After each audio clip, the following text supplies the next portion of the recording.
మొదట్లో అందరూ కూడా కాస్త ఇబ్బంది పెట్టినా చివరికి వచ్చేసరికి అందరూ కాస్త నిశ్శబ్దంగా ఉన్నారు.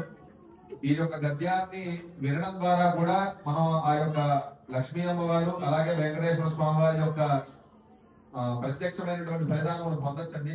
కాబట్టి ఈ యొక్క చెప్పే శ్లోకాన్ని అందరూ కూడా కుదిరితే చెప్పుడు అక్కడే వదిలేసి అందరి యొక్క శ్లోకాన్ని అందరూ కూడా పడవలసిందిగా ప్రార్థన.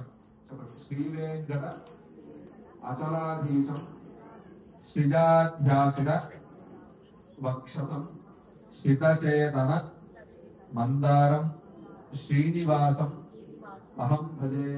మనసులో యొక్క స్వామివారిని ధ్యానం చేస్తూ గద్యాన్ని వింటూ ఓం తద్విష్ణో పరమం పదమో సదా పశ్యంతి సూరయః దివీమచక్షురాతతం తద్విప్రసో విపన్యవో జాగృవాగో సస్వమింధతే విష్ణోర్యత్పరమం పదం అయం భగవాన్ శ్రీమదఖిల మహీ మండల మండల ధరణీధర మండల ఖండలస్య